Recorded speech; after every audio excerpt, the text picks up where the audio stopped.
Hi guys, thanks for tuning in to another video on ForgottenWeapons.com.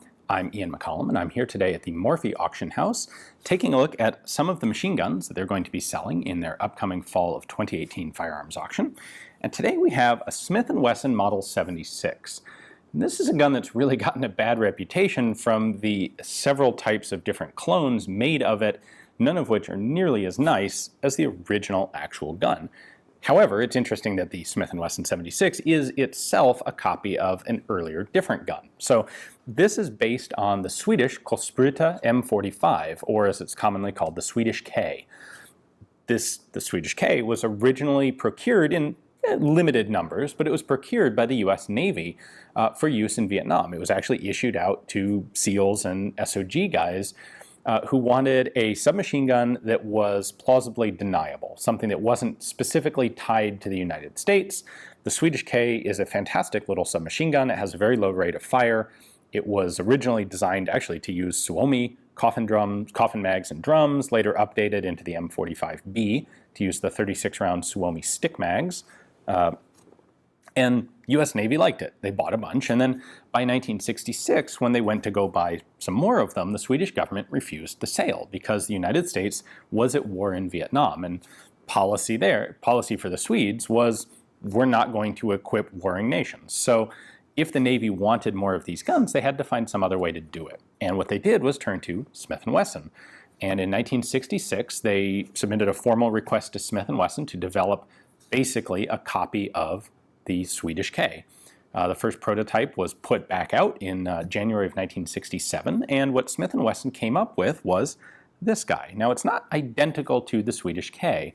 They're visually fairly distinctive, and there are some significant functional differences as well. So let's go ahead and take a look at that. Fundamentally, this is just a simple blowback submachine gun of pretty simple construction methods: welded, stamped, tube, that sort of thing. However, there are a number of interesting features to it. So let's take a quick perusal through the various features and the controls. The magazine release is behind the mag, and you actually pull it down towards the magazine. So to do this, you grab the mag, pull the release down, and the magazine comes out. The magazine itself is basically a copy of the double stack 36-round Suomi stick magazine. These are, Smith & Wesson did make their own magazines, but it's pretty easy to convert Suomi magazines to run in these guns. Now the Swedish version, the Swedish M45, actually has the magazine well as a removable part. And the original M45s were set up to use Suomi drums and coffin mags, where once they adopted this double stack 36-round mag, they produced a separate magazine well for that mag, and that became the M45B. The Smith & Wesson is made only for those double stack 36-round stick mags, and the magazine well is permanently welded onto the receiver tube, so not removable. The original Swedish guns were full auto only, where the Smith & Wesson ones have a selector switch, safe, semi, and full auto. And they actually put that selector switch on both sides, so it's pretty much an ambidextrous gun between the mag release and the safety. These are not marked Model 76, they just have a Smith & Wesson marking up on the receiver. The serial number is here behind the magazine well. This one is a bit unusual, a T number. The commercial guns were in the U block. I believe this would be a Navy acquisition gun, but I can't prove it. Looking up above that, we have a pair of sling swivels, one here, or sling bars, one on the front and one on the back behind the rear sight.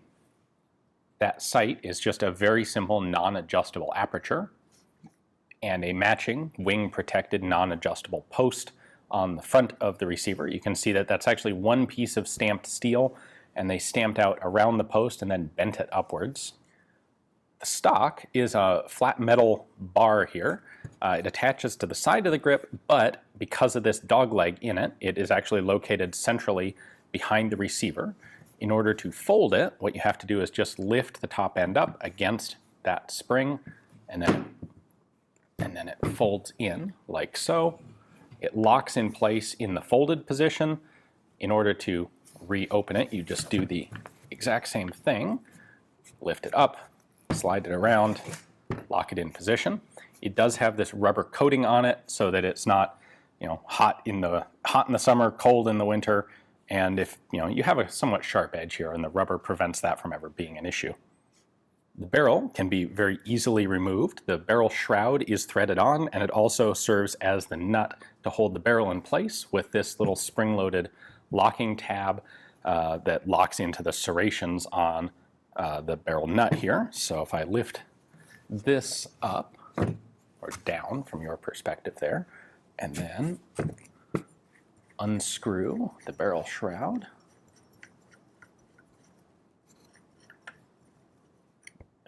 that comes off, and the barrel came right with it.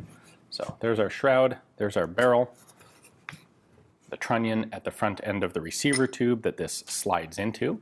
Interestingly, unlike most guns, most submachine guns that have removable barrels like this, the Smith 76 does not have any index on it. So when you put it back in, it will rotate freely. And I have read that this causes some accuracy issues because it's not 100% repeatable. I'm a little skeptical that there would be accuracy issues sufficient enough to cause a problem on a 9mm submachine gun with non-adjustable sights. To remove the bolt, we're going to take off this rear end cap. It is held in place with a cross pin here. So we'll pull this out, and it has a pretty hefty spring in it. So once you pull this pin out, let this out gently, there is an end cap that has the hole that the pin connects through, and then there is a recoil spring guide inside here, and the recoil spring itself. Once that's out, then we can pull the bolt handle back to here, pull the handle out, and then slide the bolt out the back. Not a whole lot going on here. It's just a big, heavy submachine gun bolt, fixed firing pin. There are sear notches front and back because the safety mechanism on this is the safety selector lever that you saw, which locks the bolt in place. There is no other particular safety to prevent the bolt, say, from bouncing backwards if the gun's dropped. The idea would be, if you're planning on dropping the gun, make sure you have the safety engaged first. One curious thing to note, however, is this wear pattern, which is kind of unusual, like stripes. Well, that comes from this other really neat feature here. This isn't just a plain old stamped tube. It's actually got stripes, grooves on the inside. They look like rifling. They're not, of course. These are straight. What these do is give a little bit of space where dirt or powder residue or other debris can sit in between the bolt and the receiver tube and not obstruct cycling of the gun. This is the equivalent of like the sand cuts on the Israeli FAL rifles. It just gives a place for dirt to accumulate until such time as you can get around to cleaning it out. And that's a really neat feature. There you go, one fully field-stripped Smith & Wesson Model 76. Ultimately, the US Navy didn't end up acquiring all that many of the Smith & Wesson 76s for a couple reasons. One thing would be ultimately the wind down of the Vietnam War, and this wasn't continued in major procurement. These were only being procured for pretty limited uses in the first place. And once the AR-15 carbines or M16 carbines, guns like the XM177E1 and E2, once those things became available, that for a lot of the Special Forces guys was preferable to a submachine gun like this. So not a whole lot of them were out there, but they absolutely did see use with American forces in Vietnam. Now, on Smith & Wesson's part, they would go ahead and continue to make these until 1974 for sale on the police and civilian market. They made right about 6,000 of them in the U serial block, U101 to, I believe, U6100. But production ended in 74. The Navy kind of scaled these out of use in the late 1980s because once Smith & Wesson shut down production, there was a lot less availability for things like spare parts and maintenance.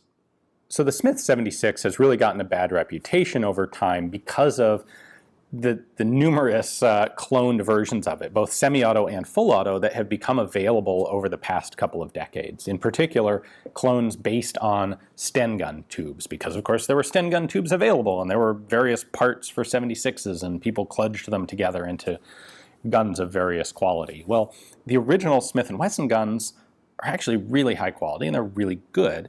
And I've been told by people that they're actually really pleasant, excellent guns to shoot. Well, I've never had the chance to do so yet, but tomorrow we are going to take this guy out to the range and try it out. So I'm really curious to see if how it handles. So stick around. Tomorrow's video will be this guy out at the range.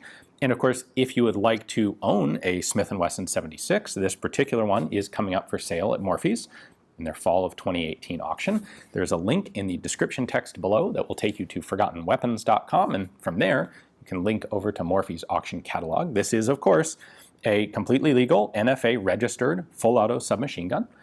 It is not transferring as a CNR gun. While these were manufactured between 67 and 74, if there was data available to show exactly which guns were made in which year, as each gun becomes 50 years old, it becomes CNR eligible. So by 2024, all of them will be. This one almost certainly is a very early production, but I don't have a serial number table to prove it. So until 2024, it remains a non-CNR gun. Anyway, I'm rambling a bit. I'm going to get this thing packed up and head over to the range, so check back tomorrow for that. Thanks for watching.